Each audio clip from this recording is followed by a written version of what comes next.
आज हम आपको एक ऐसे युद्ध के बारे में बताने जा रहे हैं जिसने पूरी दुनिया को हिलाकर रख दिया था। वियतनाम युद्ध। यह युद्ध न केवल वियतनाम बल्कि अमेरिका और अन्य देशों के लिए भी बहुत महत्वपूर्ण था।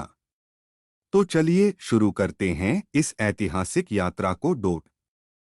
युद्ध का पृष्ठभूमि। वियतनाम युद्ध की शुरुआत 1955 में हुई थी और यह 1975 तक चला।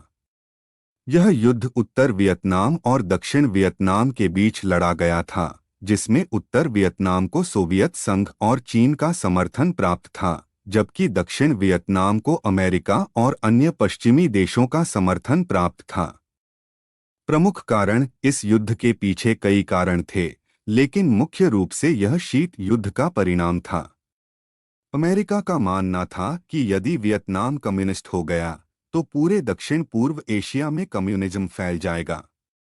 इस सिद्धांत को डोमिनो थ्योरी कहा जाता था। प्रमुख घटनाएं। एक, तनकिन खाड़ी घटना 1964। इस घटना ने अमेरिका को युद्ध में सीधे हस्तक्षेप करने का बहाना दिया।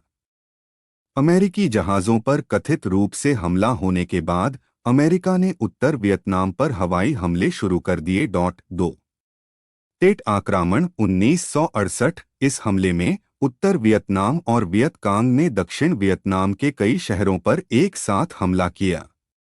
यह अमेरिकी जनता के लिए एक बड़ा झटका था और इससे अमेरिका में युद्ध विरोधी आंदोलन और तेज हो गया। 3, माई लाई नरसंहार 1968। अमेरिकी सैनिकों द्वारा माई लाई गांव में सैकड़ों निर्दोष वियतनामी नागरिकों की हत्या ने दुनिया भर में आक्रोश फैला दिया। यह घटना युद्ध के क्रूरता को दर्शाती है। अमेरिका का वापसी 1973 में पेरिस शांति संधि के बाद अमेरिका ने अपने सैनिकों को वापस बुलाना शुरू कर दिया।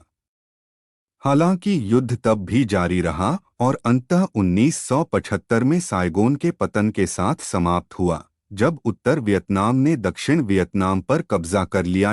युद्ध का परिणाम। इस युद्ध ने वियतनाम को भारी नुकसान पहुंचाया।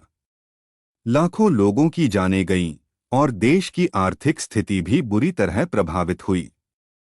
अमेरिका के लिए भी यह युद्ध एक बड़ी विफलता साबित हुआ, जिससे उसकी वैश्विक प्रतिष्ठा को झटका लगा। निष्कर्ष। वियतनाम युद्ध ने हमें यह सिखाया कि युद्ध किसी भी समस्या